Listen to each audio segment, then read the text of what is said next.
गोदातीरी ज्ञान पर्वणी घेऊन उत्सव आला, गोदातीरी ज्ञान पर्वणी घेऊन उत्सव आला। वसंत व्याख्यानमाला ही वसंत व्याख्यानमाला, वसंत व्याख्यानमाला आली वसंत व्याख्यानमाला। मुहूर्त मेढम गोरानडे न्यायमूर्तींनी रोवली, जोड त्याला वझेराव साहेबांची मग लाभली। कुसुमांच्या या गावामध्ये, कुसुमांच्या या गावामध्ये ज्ञान यज्ञ पेटला, कुसुमांच्या या गावामध्ये ज्ञान यज्ञ पेटला। वसंत व्याख्यानमाला ही वसंत व्याख्यानमाला, वसंत व्याख्यानमाला आली वसंत व्याख्यानमाला। पुष्प गुंफिले सुंदर पहिले वाचस्पती भिडेनी, ज्ञान कुंभ तो प्राशन केला पुण्यवान लोकांनी। परंपरेला जगद्गुरूंचा, परंपरेला जगद्गुरूंचा आशीर्वाद लाभला, परंपरेला जगद्गुरूंचा आशीर्वाद लाभला। वसंत व्याख्यानमाला ही वसंत व्याख्यानमाला, वसंत व्याख्यानमाला आली वसंत व्याख्यानमाला।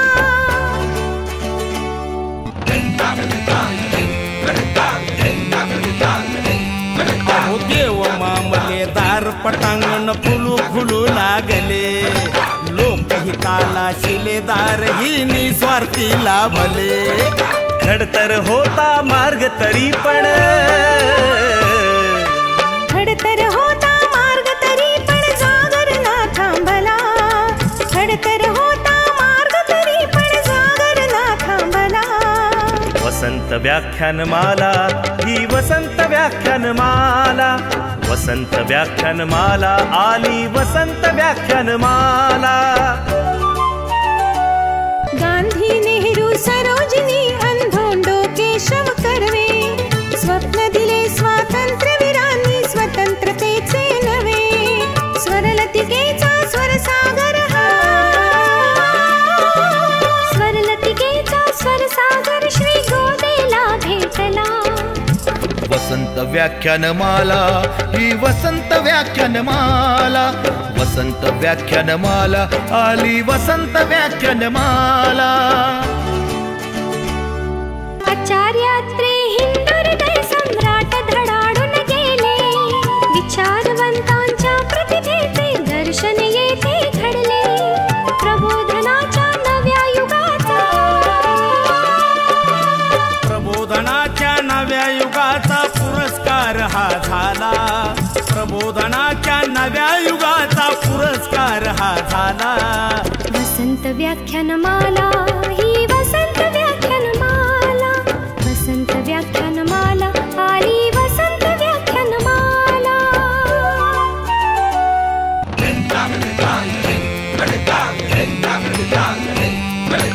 वैभवशाली परंपरेला जतन करूया सारे, ज्ञानामृत हे घेण्यासाठी गोदा काठी या रे। कला गुणांचा संस्कारांचा, कला गुणांचा संस्कारांचा मंगलमय सोहळा, कला गुणांचा संस्कारांचा मंगलमय सोहळा। वसंत व्याख्यानमाला ही वसंत व्याख्यानमाला, वसंत व्याख्यानमाला आली वसंत व्याख्यानमाला। वसंत व्याख्यानमाला ही वसंत व्याख्यानमाला, वसंत व्याख्यानमाला आली वसंत व्याख्यानमाला, वसंत व्याख्यानमाला ही वसंत व्याख्यानमाला, वसंत व्याख्यानमाला आली वसंत व्याख्यानमाला। आपल्या विनंतीवरून खास लंडन येथून तेथील उद्योजक रवींद्र गाडगीळ हे व्यासपीठावर आलेले आहेत। आपण टाळ्यांच्या गजरात त्यांचं स्वागत करूया। आजचं व्याख्यान सुप्रसिद्ध सामाजिक कार्यकर्त्या स्वर्गीय निर्मलाताई दातार यांच्या स्मृतिप्रित्यर्थ आयोजित करण्यात आला आहे।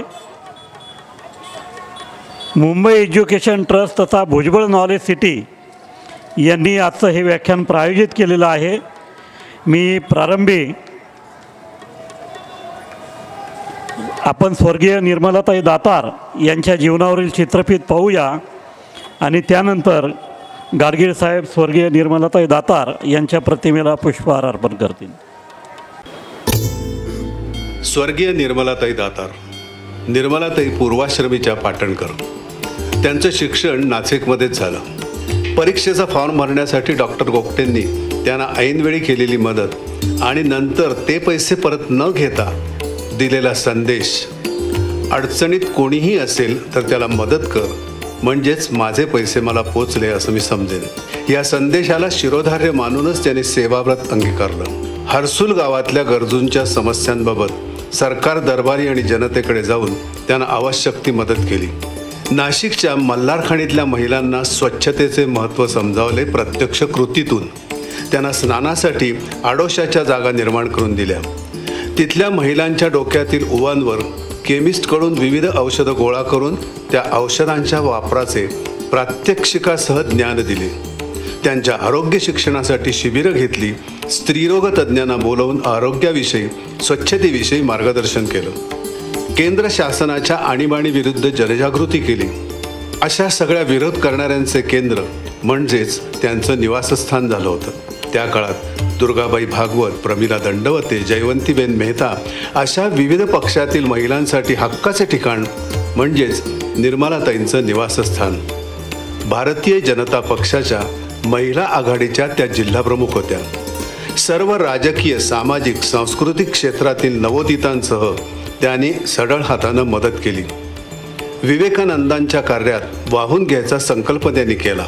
आदिवासींसाठी काम करावं म्हणून कोल्हापूरच्या अंबाबाईचे आशीर्वाद घेण्यासाठी गेलेले असतानाच त्या देवप्रिय झाल्या. स्वर्गीय निर्मलाताई दातार यांना वसंत व्याख्यानमाला नाशिकतर्फे विनम्र अभिवादन.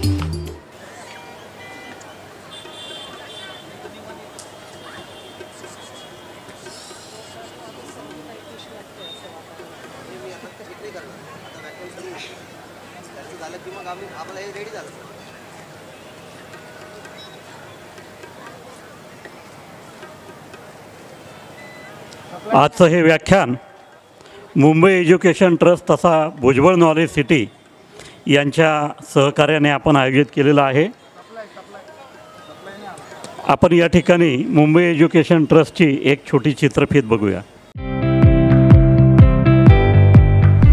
निसर्गरम्य अशा वातावरणात विद्यार्थ्यांना त्यांच्या सर्जनशीलतेला वाव देणारे सुसज्ज कॅम्पस, जिथे bachelor of architecture, bachelor of design आणि डिप्लोमा इन आर्किटेक्चर हे कोर्सेस व्यावसायिक दृष्टिकोनातून व सकस अध्यापनानं शिकवले जातात.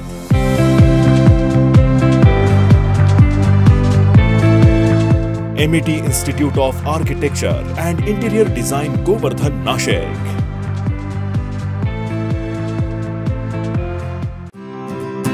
आपल्या पाल्यासाठी दर्जेदार शिक्षणाची चिंता संपली.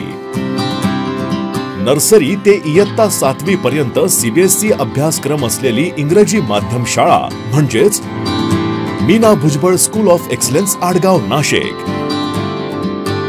आपल्या पाल्याच्या सर्वांगीण विकास व भरभक्कम पाया भरणीसाठी एकमेव सुसज्ज स्कूल.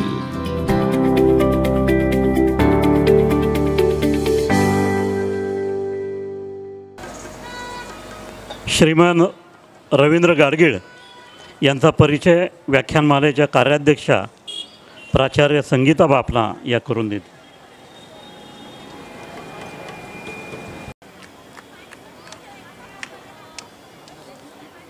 आजचं व्याख्यान आटोपल्यानंतर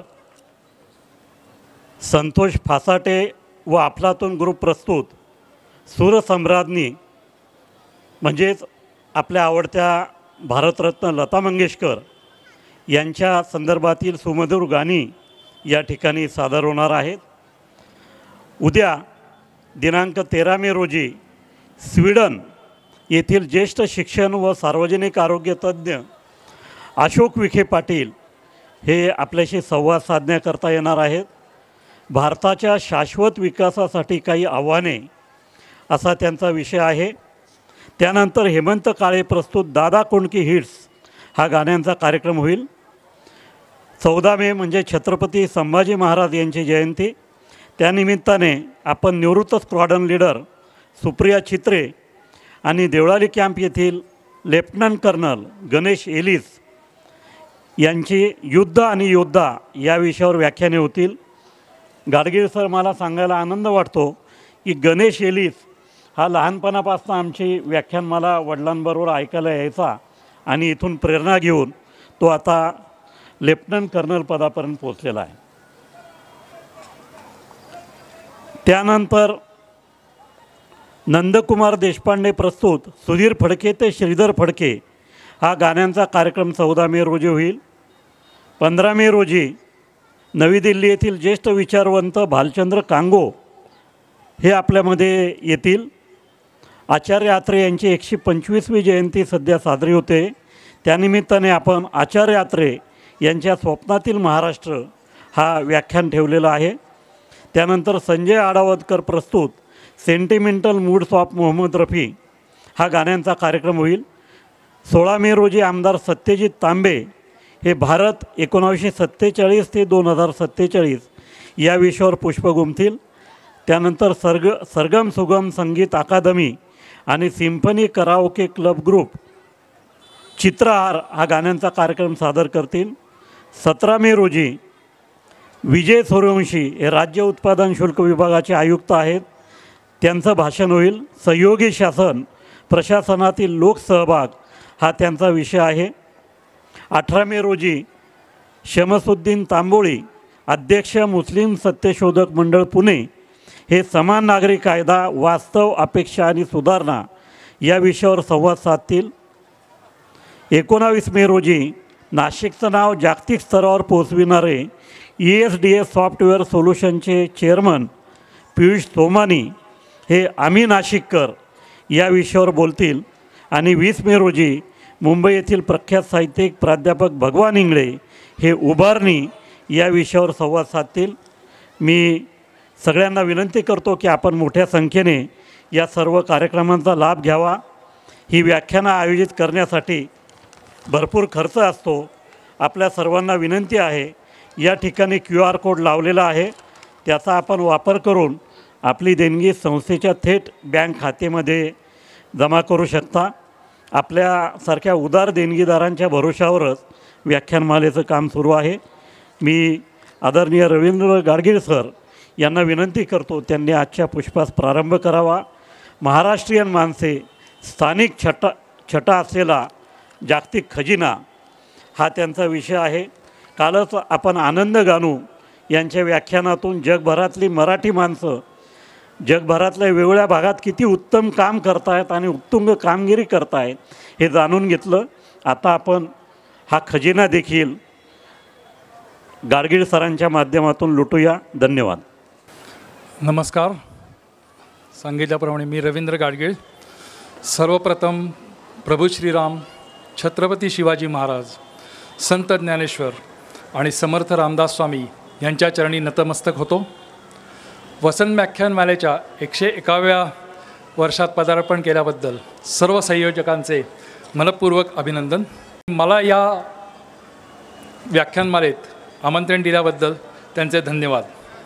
सुरुवातीला मी काही गोष्टी नमूद करू इच्छितो की माझी तळमळ आणि माझे मनोगत हे मराठी माणसांना त्यांचे योग्य स्थान, जागतिक स्तरावर प्रसिद्धी आणि योग्यता मिळणे ह्याच्याकरता जी माझी धडपड आहे त्याच्याकरता हे आजचं माझं मनोगत आहे.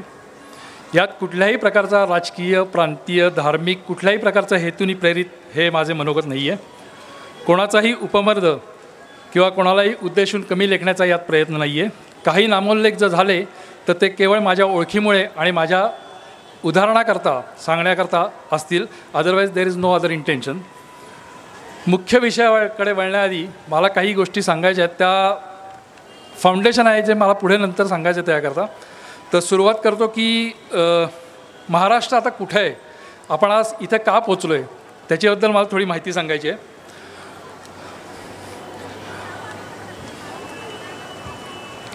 महाराष्ट्र एक अतिशय उच्च परंपरा आहे आपल्याकडे. स्वराज्याची संस्थापना ह्याची संकल्पना, ह्याचा विचार आणि त्याची ॲक्च्युअल स्थापना ही फक्त महाराष्ट्रात झाली. आपल्या राज्याचं नाव हे महा आणि राष्ट्र आहे. इतर कुठल्याही राज्याला राष्ट्र हे नाव नाही आहे आणि महा तर अजिबातच नाही आहे. त्याला कारण असं आहे की आपल्याकडे एक उच्च परंपरा आहे. आपण स्वराज्याची कल्पना नुसती विचार नाही केला. जिजाऊंनी शिवाजी महाराजांना शिकवलं, शिवाजी महाराजांनी ती प्रत्यक्षात आणली. आपल्याकडे हा जो वारसा आहे तोच पुढे पेशव्यांनी चालवला, अटकेपार झेंडे नेले. ह्याच्यामध्ये एक सातत्य आहे, ह्याच्यामागे एक विचार आहे आणि तो आपण कधीही भंग होऊन दिलेला नाही आहे. महाराष्ट्र याचमुळे आज सुशिक्षित आणि अतिशय संपन्न, प्रागतिक, अग्रेसर राज्य आहे देशातलं.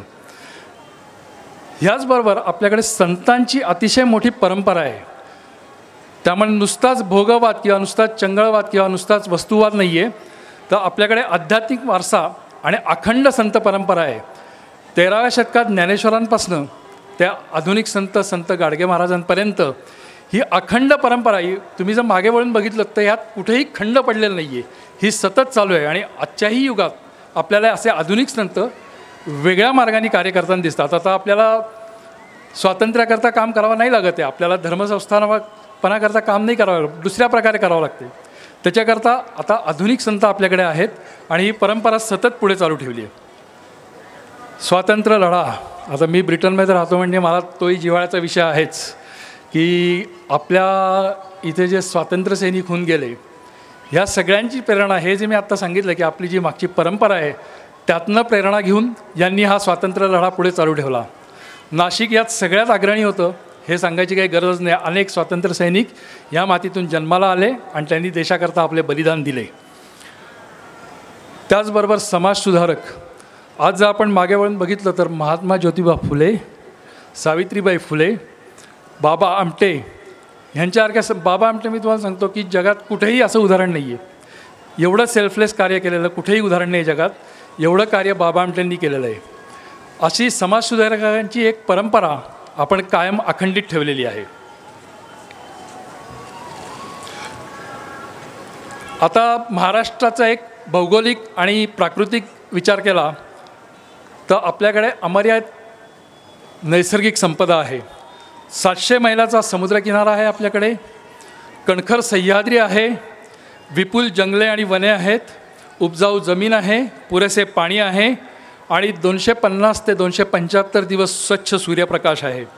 शेकडो किल्ले, धार्मिक स्थळे ही पर्यटनाकरता सज्ज आहेत. पायाभूत सुविधांचा विचार केला तर देशाची आर्थिक राजधानी महाराष्ट्रात आहे. बंदरे, विमान सेवा, रेल्वे आणि रस्ते ह्याचे अद्ययावत जाळे महाराष्ट्रात आहे. तसंच हे सगळं चालवायला एक अति उच्च शिक्षित समाज आपल्याकडे आहे. राज्य शासन पुरस्कृत आणि अभिमत अशी अनेक विद्यापीठे महाराष्ट्रात आहेत. आज एकमेव राज्य आहे की जिथे 5 लाखापेक्षा जास्ती विद्यार्थी इतर राज्यातून येऊन शिकतात. परत कुठल्याही राज्य, आणि मला यात इतर राज्यांचा द्वेष, मत्सर, हेवा काही करायचा नाही आहे, पण ॲट द सेम टाईम आपली जी एक स्ट्रेंथ आहे, आपली एक शक्ती आहे, ही मला लोकांच्या पुढे मांडायची आहे की आपण पुढे मी येणार की आपण का ह्याच्याकरता काम करायला हवे, जे मी सांगणार आहे. सर्वांगीण प्रगतीकरता महाराष्ट्राने समाजकारण, सामाजिक चळवळ असू दे, संत गाडगे महाराज स्वच्छता अभियान असू दे, राज्य परिवहन जी ST बस आपण लालपरी म्हणतो ती असू दे, पतपेढी, ग्रामविकास, पाणी पंचायत. मी राज्य परिवहनचा एक किस्सा सांगतो. आम्ही UK मध्ये काही मित्र सुरुवातीला घर शेअर करून राहत होते, इतर राज्यातले माझे मित्र होते आणि शुक्रवार शनिवारी आम्ही गप्पा मारत बसायचो, दुसरं काही काम नसायचं विकेंडला.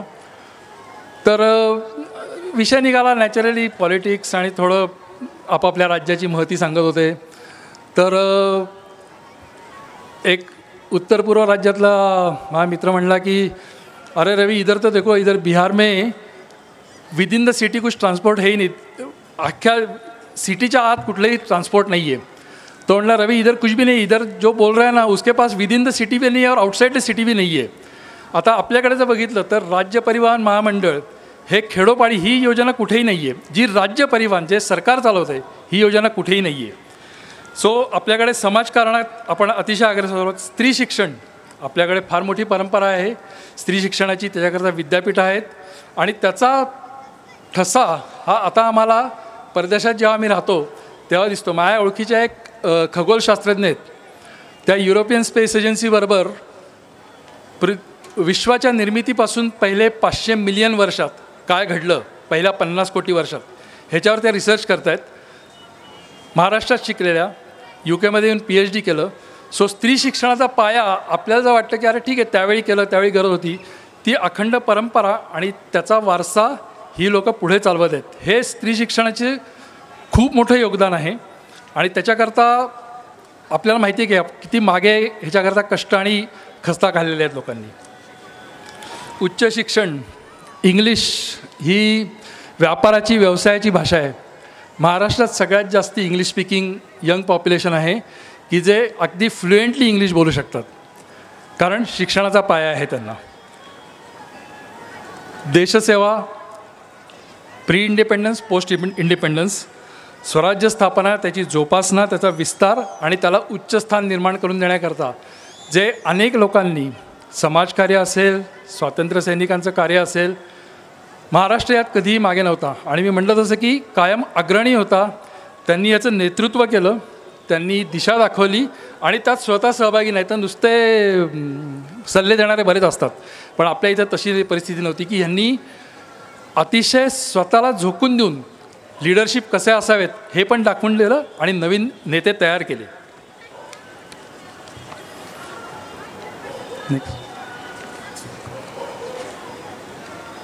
नेक्स्ट. आता उज्ज्वल भविष्याकडे जर आपण बघितलं, आता हे आत्तापर्यंत आपण काय होत होतं, ठीक आहे आपल्याकडे खूप संपदा आहे, आपल्याकडे शिक्षित लोकसंख्या आहे, परंपरा आहे, वारसा आहे, तो पुढे चालवला आहे. आता पुढे काय, आपल्याला 1000 अब्ज डॉलर्स इतकी महाराष्ट्राची अर्थव्यवस्था बनवायची आहे. जगातले फार थोडे देश आहेत ज्यांची 1000 अब्ज डॉलर्स इतकी अर्थव्यवस्था आहे आणि आपल्याला महाराष्ट्रात ती बनवायची आहे आणि ते महाराष्ट्रात शक्य आहे. मी वरील नमूद केलं त्याप्रमाणे राज्य सरकार, शासक, उद्योजक, व्यावसायिक हे त्याच्यात अतिशय मन लावून काम करत आहेत, पूर्णपणे सहभागी आहेत. आता आपल्याला सर्वसामान्य जनतेला त्यात सहभागी होणं हे अतिशय गरजेचं आहे. मी म्हटलं तसं 12 कोटी उच्च शिक्षित लोक आहेत. उत्तर प्रदेशनंतर सर्वात मोठं पॉप्युलर स्टेट आपलं आहे. उच्च शिक्षित, इंग्लिश स्पीकिंग आपल्याकडे एवढी मोठी मॅनपॉवर आहे, जे मनुष्यबळ आहे, त्याचा आपल्याला वापर करून घ्यावा लागणार आहे. दुसरं एक मी जे पाहिलं महाराष्ट्रीयन उद्योजकांचं, ते मूल्याधारित व्यवसाय करतात. ते कधीही चोख व्यवसाय प्रामाणिकपणे आणि सचोटीने करतात. आज तागायत महाराष्ट्रीयन व्यावसायिकाचं हे जगात वैशिष्ट्य आहे, जगात त्याचं नाव झालेलं आहे की तो सचोटीने व्यवसाय करतो. अगेन त्याच्यामागे ही जे परंपरा, वारसा आहे त्याचा फार मोठा सहभाग आहे. त्यांचं जगभर महाराष्ट्रीयन लोकांचं, मी कुटुंबाच्या सहलीसाठी आईसलंड म्हणून एक अतिशय छोटा देश आहे, देशाची लोकसंख्या 5 लाख आहे, त्यातल्या एका शहरात 3 लाख लोक राहतात. देश मोठा आहे पण अतिशय थंड प्रदेश आहे. तिथे मी गेलो होतो आणि जाऊन आल्यानंतर मी माझ्या UKतल्या काही सहकाऱ्यांना सांगत होतो की खूप चांगला प्रदेश आहे आणि तिथं निसर्ग संपदा खूप चांगली आहे. एक महाराष्ट्र मंडळ लंडनमधले एक सिनियर माझे सहकारी होते, नवाथे काका म्हणून. ते म्हणले, रवी तू मला आधी सांगायचं ना, माझा सख्खा पुतण्या तिथं राजदूत म्हणून काम करतो. नाव यू कॅन इमॅजिन, एक 5 लाख लोकसंख्या असलेल्या अतिशय थंड प्रदेशात एक मराठी माणूस राजदूत म्हणून काम करत होता. आज तुम्ही जगाच्या कुठल्याही कानाकोपऱ्यात जा, तुम्हाला मराठी माणूस आणि अतिशय चांगल्या पद्धतीने काम करत असताना दिसेल. तो कुठेही जनरली एक हे असतं की ब्ल्यू कलर्ड वर्कर आणि व्हाईट कलर्ड वर्कर. जे उच्च शिक्षित असतात ते ब्ल्यू कलर्ड मध्ये अंगमेहनतीचं काम करत नाहीत. जे उच्च शिक्षित असतात ते साधारण टेबल जॉब, माझ्यासारखा आपला IT मध्ये वगैरे. आपल्या इथली जी महाराष्ट्रीयन लोकं आहेत, जगभरातलं सांगतो आहे आणि मी, कारण माझा संपर्क आहे, मी जरी UKत कायम वास्तव्य करून असलो तरी जगभरात संपर्क आहे, ही सगळी व्हाईट कलर्ड जॉबमध्ये आहेत. आणि यात भूषण असं आहे की परत एकदा की परंपरा आहे आपल्या त्याच्यामागे, आपल्याकडे त्याच्या वर्षानुवर्ष शिक्षणाला महत्त्व का दिलं आहे त्याचं आज आपल्याला प्रत्युत्तर मिळतं आहे तिथं, की ही लोकं चांगल्या ठिकाणी चांगलं काम करत आहेत. आता जगाच्या पटलावरनं आपल्याला महाराष्ट्र कसा दिसतो आणि महाराष्ट्राचे चित्र कसं आहे ह्याच्याकडे बघू आपण. मी म्हटलं असं की मराठी माणसं अतिशय उच्च शिक्षित, सरळ मार्गी भावी पिढ्यांना योग्य मार्गदर्शन आणि संस्कार देतात. मी तुम्हाला सांगतो की जी सेकंड जनरेशन ज्यांना म्हणतो आता जी तरुण पिढी आहे तिथली, ती कमीत कमी पदव्युत्तर किंवा PhD एवढं शिकतात, कमीत कमी. म्हणजे that is nobody is less than that. Bachelor degree वगैरे घेऊन नुसते बाहेर पडणारे फार थोडे आहेत. अतिशय उच्च शिक्षित आहेत आणि समाजाकरता काम करायची त्यांची वेगळ्या पद्धतीने, ते मे बी डिजिटल, IT वेगवेगळ्या क्षेत्रात, पण समाजाकरता काम करण्याची त्यांची तयारी आहे. आपली मंडळी ही जगभर अतिशय संस्कृती धार्जिणी आहेत. UK मध्ये 25 ते 30 महाराष्ट्र मंडळ आहेत. अमेरिकेत 100 असतील, जगभरात 500 असतील. ही सर्व मंडळी अतिशय उत्तम संस्कृती जपण्याकरता खूप चांगलं काम करत आहेत. वर्षभर कार्यक्रम करतात. इथले कलाकार, इथले मान्यवर तिथे येऊन सहभागी होतात. लोकल लोक त्यात पार्टिसिपेट करतात.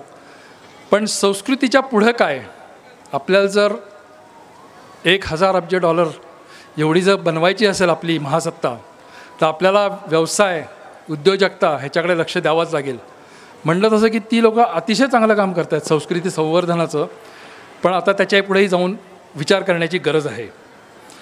दुसरी एक गोष्ट की सातत्याने प्रागतिक आणि नवनवीन विचार करत असतात. मराठी मंडळी ही उद्योग क्षेत्रात सतत नवीन संधी शोधत असतात, नवीन मार्ग हाताळत असतात.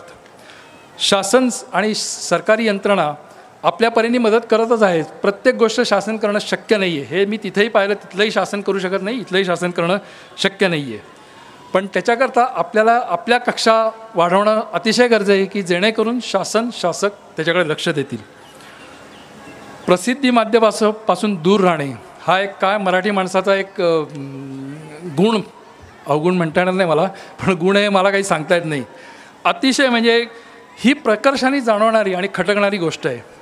नाहीच म्हणतात. म्हणजे ते मराठी माझ्या इतके उच्च पद, एक युनिलिव्हर जी आपण कंपनी ऐकली इथे हिंदुस्तान लिव्हर आहे, त्याचे एक ग्लोबल युनिलिव्हर जे आहे जागतिक स्तरावर, त्याचे chief operating officer, he is number 2 to the CEO, Marathi माणूस आहे. कोणालाही मला गेल्या 5 वर्षापूर्वी कळलं ते एवढ्या मोठ्या पदावर आहेत आणि इज व्हेरी हॅपी. म्हणजे कधीही त्यांना जर फोन केला, कधीही काम असेल, व्हेरी हॅपी टू कोऑपरेट. ते एकदम पुढे येऊन मदत करायला तयार असतात. पण आपल्याला माहितीच नाही आहे, कारण नाही ठीक आहे, मला जे काम मिळतं ते मी करतो सचोटीने, मला जे येतं त्यात मी चांगला काम करतो. अरे पण प्रसिद्धी हा अतिशय खटकणारा विषय आहे मला, आणि मी अगदी ओपनली सांगतो की ह्याच्याकरता आपल्याला खूप काम करावं लागणार आहे. भारताबाहेर व्यवसाय वृद्धी करण्यासाठी मगाशी त्यांनी जे सांगितलं ते OMPEG, overseas Maharashtrian professionals and entrepreneurs group UK, ही एकमेव संस्था आहे जी व्यवसाय वृद्धीकरता काम करत आहे. गेल्या 8 वर्ष आम्ही समविचारी मित्र एकत्र येऊन या संस्थेचं काम करत आहोत. आम्ही व्हॉलेंटरी बेसिसवर हे काम करतो. 250 लोक आहेत, त्यातले 25% महिला आहेत आणि त्या सगळ्या उद्योजिका आहेत. कोणी नोकरी करत नाही, त्या सगळ्या उद्योजिका आहेत. पण 8 वर्षानंतर देखील जगातल्या कुठल्याही राष्ट्रात अजून याचा रिप्लिका कोणी याची प्रतिकृती करून काम चालू केलेलं नाही आहे. करायचं आहे. मी म्हटलं तसं मी इथे फक्त समस्या सांगायला नाही आलेलो, त्याच्यावर उपायही आपल्यालाच करायचे सगळ्यांना मिळून. सद्य परिस्थिती, मी जे मगाशी म्हणलं की मराठी माणूस प्रसिद्धी माध्यमापासून दूर असतो. स्वतःला कमी लेखणं, मी त्या कवतीचा नाही किंवा माझी ती योग्यता नाही, हे स्वतःच ठरवून बसतात. का मला माहीत नाही, हे ठरवणं हे आपलं काम नाही आहे. माझे इतरही राज्यातले परराज्यातले खूप चांगले मित्र आहेत, खूप चांगल्या प्रमाणावर काम करत आहेत. पण मी हे नक्की सांगतो, अगदी खात्रीने म्हणतात ना डंके की चोट पर, की मराठी माणूस त्यांच्यापेक्षा कुठेही कमी नाही आहे. काकणभर जास्तीच असेल काम त्याचं किंवा त्याचं कर्तृत्व, पण मराठी माणूस नाही. मला आता मी रचना पाटवळेकरांचं सांगितलं, त्यांना जेव्हा राष्ट्रीय विज्ञान पुरस्काराकरता मी नॉमिनेट केलं आहे, पुढच्या आठवड्यात रिझल्ट लागेल त्याचा, त्यांना जेव्हा मी फोन केला की मला तुम्हाला नॉमिनेट करायचं आहे, तर त्या म्हटल्या नाही माझं काम चाललं आहे, मला जे काम मिळतं ते मी करते, मला काय अजून ती लायकी आहे वगैरे. म्हटलं ते तुम्ही ठरवू नका, त्याच्याकरता तिकडे जज बसलेले आहेत, तर ते ठरवतील तुम्हाला द्यायचं की नाही. सो हा जो मागे आय डोंट नो मागासलेपणा किंवा मागासलेपणा नाही, मागे राहण्याची जी प्रवृत्ती आहे ती आपल्याला अतिशय झटकूनच टाकणं गरजेचं आहे. काही लोकांना ते आगाऊपणा वाटेल, पुढे करणं असू दे, काही हरकत नाही. 100तल्या 10 लोकांनी करायचं हरकत नाही, उरलेली 90 लोक तरी ॲटलिस्ट त्यांचं कर्तृत्व आणि त्यांच्या योग्यतेप्रमाणे त्यांना प्रसिद्धी मिळेल. प्रसिद्धीला नाही म्हणणे. मराठी उद्योजक तुम्ही जर सोशल मीडियावर गेलात, सामाजिक माध्यमांवर, तर आपली जाहिरात आणि ही सेवा प्रॉडक्ट्स विकण्याकरता सहज करतो. पण तुम्ही जर लिंक्डइन किंवा जी सामाजिक माध्यम आहेत त्याच्यावरनं जे परिसंवाद, चर्चासत्र, सभा, वक्तृत्व स्पर्धा किंवा वक्तृत्व चॅट ग्रुप्स असतात, त्याच्यावर मराठीमध्ये 100पैकी 2 माणसं मराठी असतात. मी म्हटलं तसं की आपण कुठेही कमी नाही आहोत, कुठेही म्हणजे कुठेही कमी नाही आहोत. पैकी फक्त इंडियातला सांगतो आहे मी की भारतातल्या इतर राज्यांपैकी सगळ्या असतात 2 मराठी. आपली 12 कोटी, मी मगाशी म्हटलं तसं जगातली सगळ्यात देशातलं सगळ्यात मोठं राज्य आहे, उच्च शिक्षित, शिक्षण धार्जिणं राज्य आहे, आणि तरी 100तली फक्त 2 माणसं असतात.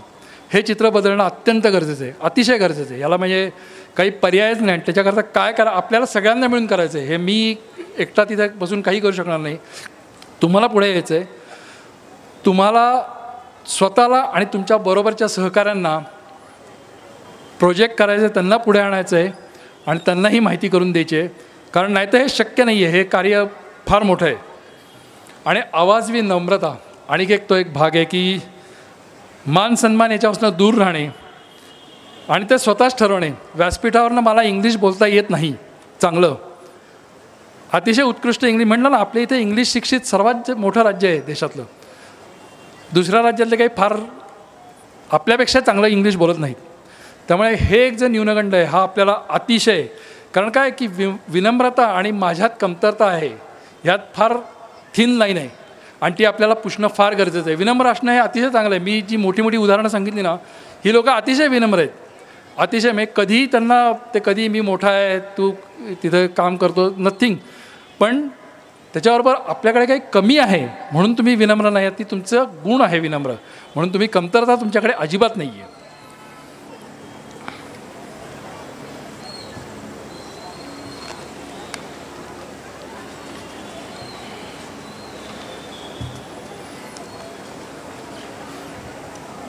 एक सेकंद. अत्यावश्यक बदल काय करायचे आहेत आपल्याला ह्याच्याकरता? मी म्हटलं जसं की अजिबात मी कमी आणि दुसरा जास्ती शहाणा हे करण्यात, कम्पॅरिझन करण्यात काहीच अर्थ नाही. तुम्हाला जे काही येतं आहे, तुमच्याकडे जे काही कलागुण आहेत, तुमचं शिक्षण आहे, हे जगात आज अतिशय फिअर्स कॉम्पिटिशन आहे, अतिशय कठोर कॉम्पिटिशन आहे जगात. आणि तुम्हाला तुमच्या सहकाऱ्यांना बरोबर घेऊन जायचं आहे आणि त्यांना प्रोजेक्ट करायचं आहे. तर तुम्ही नसाल तर दुसरं कोणतरी, ती म्हणतात ना, ती भाकरी दुसरं कोणतरी घेऊन जाणार आहे. माझा एक सहकारी आहे तिथे UK त्याला सोलार पॅनल्स मॅन्युफॅक्चरिंगचा प्लॅन टाकायचा होता इंडियामध्ये. खूप प्रयत्न केले त्यांनी, नाही जमलं त्याला. 400 कोटीचा प्लॅन्ट उत्तर प्रदेशमध्ये टाकावा लागला त्याला, कारण त्याला डिमांड होतं, तिथं मॅन्युफॅक्चरिंग नव्हतं. उत्तर प्रदेशने त्यांना रेड कार्पेट घातलं, 400 कोटीचा प्लॅन्ट गेला. ही संधी एकदाच येते. आता तो परत महाराष्ट्रात येणार नाही, कारण आता झाला त्याचा प्लॅन्ट चालू झाला. त्यामुळे आपल्यालाच पुढे येऊन हे काम करायचं आहे. तुम्ही जगात कुठेही पोचा. आज इंटरनेटचं माध्यम आहे, तुम्ही कोणाशीही संपर्क साधू शकता. आणि मी सांगितलं असं की मराठी माणसं ही आपल्या माणसांना मदत करायला अतिशय अतिशय तत्पर असतात. आज तागायत मला एकही माणूस असा भेटला नाही की अरे तू कोण, मी माझा बिझी आहे, तू येऊ नकोस, तुला कोणी सांगितलं मी मदत करीन. आज तागायत एकही भेटलेलं नाही मला गेल्या 27 वर्षात. आणि जेवढे लोक आहेत ते इनफॅक्ट नवनवीन कल्पना घेऊन येतात. अरे मी हे करू शकतो, मी मेंटरिंग करू शकतो, मी टीचिंग करू शकतो. तर तुम्हाला पोचणं हे फार गरजेचं आहे तिथपर्यंत. आता उज्ज्वल भविष्याकडे, आता हे झालं जगाच्या पटलावरनं आत्ता काय दिसतंय. आता उज्ज्वल भविष्याकडे जर आपल्याला जायचं असेल तर काय काय संधी आहेत जगाच्या नकाशावर. सगळ्यांना माहिती आहे कृत्रिम बुद्धिमत्ता, आर्टिफिशियल इंटेलिजन्स. प्रत्येक एव्हरी अल्टरनेट माणूस म्हणजे तो कृत्रिम बुद्धिमत्तेबद्दल बोलतो आहे. नक्की काय आहे हे जगात मी तुम्हाला सांगतो, कारण मी ऑक्सफर्डमधल्या एका प्रोफेसरबरोबर एक व्हेंचर लॉन्च करतो आहे. 10 तारखेला त्यांचं इथे भाषण होतं, अजित जावकर म्हणून, ते हेड ऑफ AI आहेत तिथं. नक्की काय प्रॉब्लेम सॉल्व्ह होतो आहे हे अजून 90% लोकांना माहीत नाही आहे. त्याच्याकरता अतिशय मोठी संधी आहे आपल्याला. मी म्हटलं तसं अतिशय उच्च शिक्षित इंग्लिश स्पीकिंग आपल्याकडे पॉप्युलेशन आहे. कृत्रिम बुद्धिमत्ता याच्याकरता ज्यांना ज्यांना शक्य आहे त्यांनी त्याची माहिती घ्या, आपल्या पुढच्या पिढीला शिकण्याकरता उद्युक्त करा. आणि त्याच्याकरता असं नाही की तुम्ही ते जाऊन वापरून प्रॉब्लेम सॉल्वच करायला पाहिजे. तुम्ही म्हणा की माझ्याकडे प्रॉब्लेम आहे, तुम्ही मला सॉल्व करून द्या. That is also possible. असं नाही की तुम्हाला त्यातलं ज्ञान पाहिजे. तुमच्याकडे प्रॉब्लेम असेल तरी चालेल, ते सॉल्व करून देणार आहेत आपल्याकडे. जैविक आणि औषध निर्मिती, आधुनिक जीवनपद्धती, जीवनमान हे इतक्या झपाट्याने बदलत आहे की त्याच्याबरोबरच साहजिक आहे की अतिशय नवनवीन आजार, रोग आणि व्याधी जडत आहेत. आणि जिथे प्रॉब्लेम आहे तिथे भरपूर संधी आहेत काम करायच्या. ह्याच्यावर खूप काम करायची गरज आहे. आपण अजून त्याची सुरुवात पण केलेली नाही आहे. आपल्याकडे अत्याधुनिक रिसर्च, संशोधनाकरता लॅब्स निर्माण करणं, त्याच्याकरता अनुदान देणं. मी म्हटलं ना, सरकार सगळं करू शकत नाही. तर तो जमाना गेला होता आपण प्रत्येक वेळी सरकारकडे मागायचं. ते त्यांचं काम करत आहेत. आपल्याला एकत्र येऊन ह्याच्यात काम करायची गरज आहे. आणि एक अतिशय ज्याच्यात खूप संधी आहे, जे आम्ही तिथे तरी पाहतो आहे, वयस्क ज्येष्ठ नागरिकांना सोयीसुविधा. आज आपला देश म्हणतो आपण सर्वात तरुण, 65% जनता 35च्या खाली आहे. पण हीच 65% जनता 30 वर्षांनी 65च्या पुढची होणार आहे. आपल्या देशात 240, 45, 50च्या सुमारास 90 कोटी लोक ही त्या आयुष्यमान ह्याच्यात येणार आहेत. ह्याच्याकरता ज्या सोयीसुविधा आहेत, ह्याच्याकरता अनेक सोयीसुविधा, त्यांचं उर्वरित आयुष्य जे आपण रिटायरमेंट लाईफ म्हणतो ते सुकर करण्याकरता त्यांना अनेक सोयीसुविधा, तुम्ही कुठल्या प्रकारच्या सोयीसुविधा, तुम्ही चांगली हॉस्टेल्स निर्माण करू शकता, त्यांना तिथे सोयीसुविधा देऊ शकता, त्यांना एंटरटेनमेंटची साधनं देऊ शकता. पण प्रचंड मोठी गरज आहे या क्षेत्रात. कारण आम्ही UK मी पाहतो आहे की माझ्या शहरात मिल्टन कीज अतिशय छोटं गाव आहे, तिथे 3 लाख लोकसंख्या आहे फक्त. मी गेल्या 15 वर्षात जवळजवळ 5 किंवा 6 नवीन कन्स्ट्रक्शन झालेली पाहिली फक्त वृद्धाश्रम ह्या कारणाकरता. इतकं झपाट्याने ह्याची मागणी. आणि म्हणलं इथं तर 80-90 कोटी होणार आहेत, पण जगभरात ह्या सेवांना अतिशय मोठं डिमांड आहे. तुम्ही पॅकेज करा, तुम्ही चांगले सोयीसुविधा घेऊन जा, प्रचंड डिमांड आहे याचं. कचऱ्यातून नवी निर्मिती, आता मी म्हटलं तसं चंगळवादी वस्तुवादी जग झालेलं आहे. त्याच्याकरता काही करता येणार नाही. नो रोलबॅक. आपल्याला ते आता परत चेंज करणं शक्य नाही आहे. प्रत्येक माणूस नवीन वस्तू, नवीन कार, 5 वर्षांनी 6 वर्षांनी कार बदलतो, TV, फ्रीज, सगळ्या वस्तू, मायक्रोवेव्ह, सगळ्या वस्तू भराभर बदलत आहेत. ज्या टाकून दिलेल्या वस्तू आहेत त्याचं काय करायचं? परकीय देश म्हणजे वेस्टर्न वर्ल्डमध्ये, पाश्चिमात्य देशात 35 ते 40% वस्तू ह्या त्याच्यावर पुनःप्रक्रिया केली जाते आणि त्यातनं इतर वस्तू निर्माण केल्या जातात. आपल्याकडे ते प्रमाण अजून 5% आहे. प्रचंड मोठी याच्यात आपल्याला खूप, कारण म्हटलं तसं की एकतर क्रेडिट्स, लोन पटापट अवेलेबल होत आहेत. तरुण पिढीला नवनवीन गॅजेट्स, मोबाईल फोन, साधं उदाहरण घ्या, दरवर्षी 5-15 कोटी मोबाईल फोन डिस्कार्ड होत असतील आपल्या देशात. काय करायचं त्याचं? आणि ते ॲक्च्युली बायोलॉजिकली पण हॅझार्डस आहे, ते निसर्गाला पण योग्य नाही आहे. तर नवनिर्मिती कचऱ्यातून हे एक मोठं आहे साधन आहे. पर्यटन आणि संग्रहालये, मी म्हटलं तसं की आपल्याकडे 700 मैलाची किनारपट्टी, कणखर सह्याद्री, धार्मिक आणि आध्यात्मिक पर्यटन स्थळं ही प्रचंड प्रमाणात उपलब्ध आहेत. आपल्याला आणि आपल्या सहकाऱ्यांना ह्याच्यात सोयीसुविधा, तुम्ही काही 5 स्टार सुविधा द्यायची काही गरज नाही, ती अपेक्षाही नाही कोणाकडनं. पण बेसिक सोयीसुविधा करून त्यांना तिथे निवासाची सोयीसुविधा, त्यांना जेवणखाण आणि त्याची तिथनं जायची यायची व्यवस्था, एवढं जरी केलं तरी परत एकदा की 140 कोटीच्या देशात महाराष्ट्रात जर दरवर्षी 14 कोटी लोक आली, 10% which is just 10% of the total population, तरी महाराष्ट्रात अतिशय मोठ्या प्रमाणावर रोजगार निर्मिती होऊ शकेल. मी संग्रहालय म्हणलं, मी ब्रिटनमध्ये लंडनमध्ये 200-300 संग्रहालय असतील. मी एका छोट्या गावात, बाथ म्हणून गाव होतं, तिथे अतिशय छोटं 25-30 हजार लोकसंख्या असेल. तिथे एक विल्यम हार्शल म्हणून सायंटिस्ट होऊन गेला, त्याच्या नावाने एक संग्रहालय होतं. लिटरली एक 2 मजली बिल्डिंग होती आणि तिथं त्यांनी वापरलेल्या वस्तू आणि त्यांनी काय शोध लावले, जिकडं तिकडं संग्रहालय आहेत. आपल्या इथं राजा केळकर संग्रहालय पुण्यात, त्यांच्याकडे जेवढ्या वस्तू आहेत त्यातल्या फक्त 10% वस्तू त्यांनी डिस्प्ले केलेल्या आहेत, कारण त्यांच्याकडे जागा आणि सोयीसुविधा नाही आहेत. संग्रहालय हा आपला वारसा आहे, त्याच्यातनं पुढच्या पिढीला त्याची फार मोठी प्रेरणा मिळते आणि ते जतन करणं अतिशय जरुरीचं आहे. आणि त्याच्याकरता ह्या संग्रहालयांना भेटी देणं, जेणेकरून त्या संग्रहालयाची त्यांचा इन्कम वाढेल आणि मी म्हटलं ना 10% फक्त वस्तू, अजून 90% वस्तू कपाटात बंद आहेत, जागा नाही आहे, सुविधा नाही आहेत त्यांच्याकडे. एक उदाहरण, तर संग्रहालय हे पण एक पर्यटनाचं मोठं साधन आहे आपल्याकडे. शारीरिक आणि मानसिक आरोग्य सेवा, बदलत्या कामाच्या सवयी, संगणक, इंटरनेट, सोशल मीडिया ह्याच्यामुळे आपली जी जीवन पद्धती झाली आहे ह्याच्यात आमूलाग्र बदल झालेला आहे. म्हणतात ना, मन चंगा तो नाशिक में गंगा. आपलं जर मन स्वच्छ असेल, मन जर सुदृढ असेल तर आपण विश्व निर्माण करू शकू. ह्याच्याकरता अनेक सोयीसुविधा निर्माण करणं जरुरीचं आहे. आज वेस्टर्न वर्ल्डमध्ये मी तुम्हाला सांगतो की UK मध्ये 2 किंवा 3 वर्षापूर्वी त्यांनी मेंटल हेल्थ ही सेपरेट मिनिस्ट्री फॉर्म केली. इतक्या मोठ्या प्रमाणात तिथे प्रॉब्लेम आहे. आता थोड्या वर्षात आपल्याकडेही तो प्रॉब्लेम येईल आणि त्यात काही चुकीचं नाही आहे. ही समाज पद्धती, आता आपण त्याला काही करू शकत नाही. हे येणार आहे, त्याच्याकरता आपल्याला काय करता येईल हे आपल्याला आता बघावं लागणार आहे. विद्युत वाहनं आणि त्याच्याकरता लागणाऱ्या सुविधा, इलेक्ट्रिक कार्स, इलेक्ट्रिक स्कूटर हे आता भविष्य आहे आपलं. त्याच्यावरच सगळं चालणार आहे. सोलर पॅनल्स म्हणा, इलेक्ट्रिक चार्जर्स म्हणा, त्याचा वीज निर्मिती, त्याचा साठा आणि पुरवठा, ह्या 2-3 गोष्टींकडे आपल्याला खूप खूप काम करायचं आहे.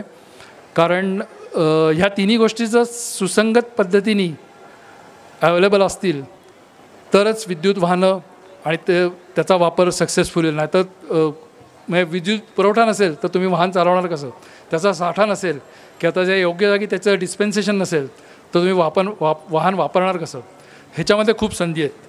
तर उज्ज्वल भविष्याकरता ह्या काही पटकन ज्या मला लक्षात आल्या त्या मी नोट डाऊन केल्या, ह्याच्यात काम करणं खूप गरजेचं आहे.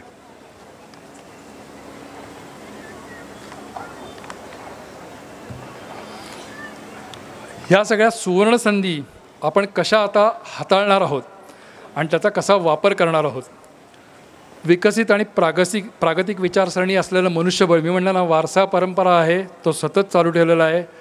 शिक्षण हा आपला पाया आहे जो आपण गेल्या अनेक वर्ष अनेक पिढ्या जपत आलेलो आहोत. आपली सर्वांगीण ताकद ही आपल्याला जाणून घ्यायची आहे आणि त्याच्याकरता काम करायचं आहे. मी म्हटलं तर तुम्ही जगात कुठेही जा, तुम्हाला मराठी माणूस मदतीला तयार आहे, पण सुरुवात आपल्यापासून करायला पाहिजे आहे. नुसत्या समस्या सांगून काही उपयोग होणार नाही, दुसरं कोणीही मदतीला येणार नाही, हे मी खात्रीने सांगू शकतो. आपल्यालाच त्याच्याकरता काम करायचं आहे. जगभरातील समविचारी आणि बुद्धिजीवी मनुष्यांचे जाळे, मी शेवटी माझ्या भाषणाच्या सांगणार आहे ओमपेग आणि गरजे मराठी या संस्थेबद्दल.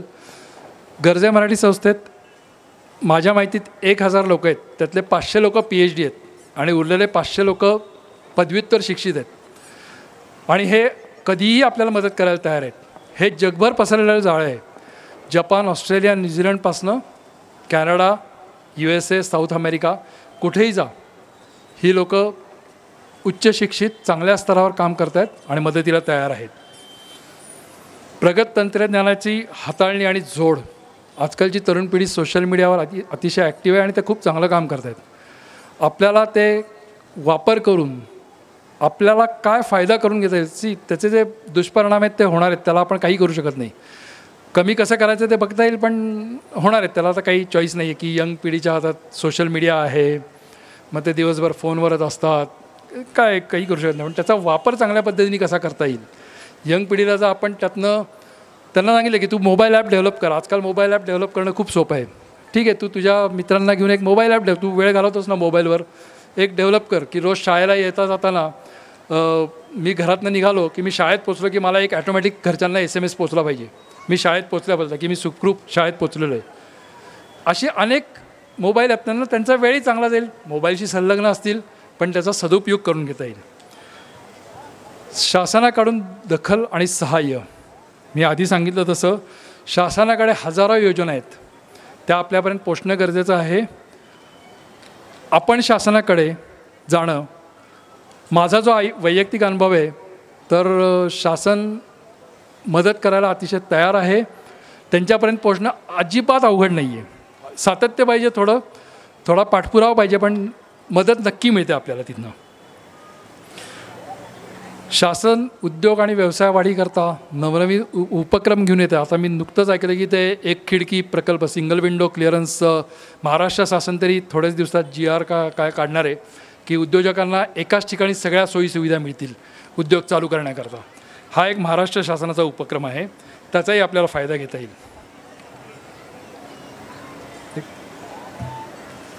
एक स्लाईड आहे अजून मी सांगतो. विविध मार्ग जे हाताळता येतील आपल्याला, ह्याच्याकरता मी ओमपेक आणि गरजे मराठी ग्लोबल या संस्थेबद्दल सांगणार आहे. ओमपेकमध्ये 250 जे साधारण 250 मेंबर्स आहेत आत्ता. 50 ते 55% उद्योजक आहेत आणि बाकीचे नोकरदार आहेत. आमच्या संस्थेचा एकमेव उद्देश आहे की मराठी माणसांनी उद्योगाकडे वळण्याकरता त्याला जी काही मदत लागेल, आधी त्यांना उद्युक्त करायचं आहे आणि त्यांना जी काही मदत लागेल त्याच्याकरता आम्ही करायला तयार आहोत.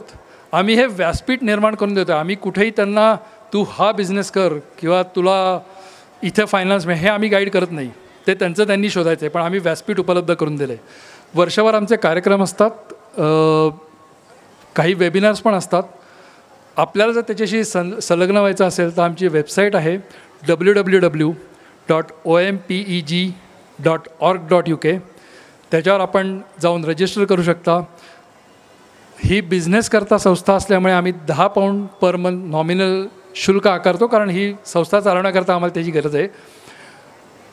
तिथे असलेले जी लोकं आहेत ती मदतीला, सुरुवातीला मी तुम्हाला सांगतो, मी पहिल्या दिवसापासून त्याचा कार्यकर्ता आहे. सुरुवातीला प्रत्येकजण, आमची जी कार्यकारी जी समिती 8-10 जणांची, त्यांच्या थ्रू यायचं की अरे मला कोणी लॉयर आहे का तुमच्याकडे, कोणी लोन प्रोव्हायडर आहे का, कोणी मॉर्गेज प्रोव्हायडर का. आता मी तुम्हाला सांगतो गेल्या 6-7 वर्षात आम्हाला उलटं ऐकायला मिळतं की अरे मी अमुक बरोबर काम चालू केलं. आता ते आमच्याकडे येत नाहीत, ते परस्पर एकामेकाशी सहकार्य करून नवनवीन उद्योग चालू करत आहेत. तसंच आहे गरजे मराठी ग्लोबल, जे काल गानू सरांनी सांगितलं. या संस्थेचं उद्देश थोडं निराळं आहे की जगभरातील महाराष्ट्रीयन आणि मराठी माणसांनी महाराष्ट्राकरता त्यांना काय करता येईल, स्पेशली नवीन पिढीकरता, ह्याच्याकरता जगातली तज्ज्ञ मंडळी निःशुल्कपणे, म्हणजे स्टॅनफर्ड, ऑक्सफर्ड आणि बर्कलेज युनिव्हर्सिटीतले प्रोफेसर्स जे मराठी आहेत ते निःशुल्कपणे काम करायला तयार आहेत. गरज मी मगाशी म्हटलं तसं आपल्याला त्यांच्यापर्यंत पोचायची गरज आहे. शेवटी तहानलेलाच विहिरीकडे जातो. मी कधी विहीर तहानलेल्याकडे आलेली पाहिलेली नाही आत्तापर्यंत. आपल्यालाच त्यांच्यापर्यंत जाणे अत्यंत गरजेचं आहे. हे असे अनेक मार्ग आहेत, आमच्या संस्था आहेत, तुम्ही आमच्याशी कधीही जोडू शकता. आजकाल इंटरनेट आहे, सोशल मीडिया आहे, त्याचा वापर करा. पण मी मगाशी सांगितलं असं, कुठेही तुम्ही मागे आहात, तुमच्याकडे काही कमी आहे, तुमचं इंग्लिश चांगलं नाही आहे, माझी ती लायकी नाही आहे, अजिबात समजण्याची गरज नाही आहे. आपल्याला सगळ्यांना मिळून महाराष्ट्राला खरोखर महाराष्ट्र हे करायचं आहे. मी म्हटलं तसं कुठल्याही राज्याचा, कुठल्याही प्रांताचा माझ्याकडे द्वेष नाही आहे. मला तिथेही माझे चांगले मित्र आहेत, तेही चांगलं काम करत आहेत. पण आपल्याला आपलं स्थान हे 1000 अब्ज डॉलर्स शक्य नाही तर करणं खूप मोठा विडा आहे. हा आत्ताच्यापेक्षा दुप्पट करायची आहे आपल्याला पुढच्या 5 वर्षात. आणि त्याच्याकरता 12 कोटी लोकांचा सहभाग, सक्रिय सहभाग हा अतिशय गरजेचा आहे. आपण सगळ्यांनी माझं मनोगत शांतपणे ऐकून घेतलं, त्याबद्दल धन्यवाद. परत एकदा सांगतो की आम्ही अवेलेबल आहोत, कधीही आमच्यापर्यंत पोचा. आम्ही मार्गदर्शन, सर्वतोही मदत करायला तयार आहोत. धन्यवाद. जय हिंद, जय महाराष्ट्र.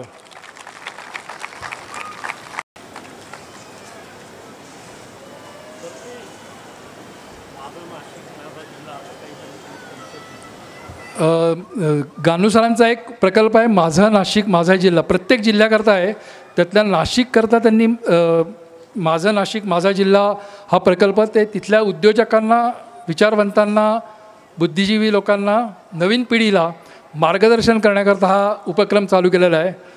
नाशिक जिल्ह्याची माहिती बेणी सरांकडे आहे. तर हा उपक्रम मागच्या त्याच्या मागच्या आठवड्यात लॉन्च झालेला आहे. प्रत्येक जिल्ह्यात चालू आहे बाय द वे. पण माझं नाशिक माझा जिल्हा हा उपक्रम आता चालू झालेला आहे. आपण त्याचा पुरेपूर लाभ घ्यावा आणि इतर सर्व मंडळींपर्यंत त्याची माहिती पोचवावी ही विनंती.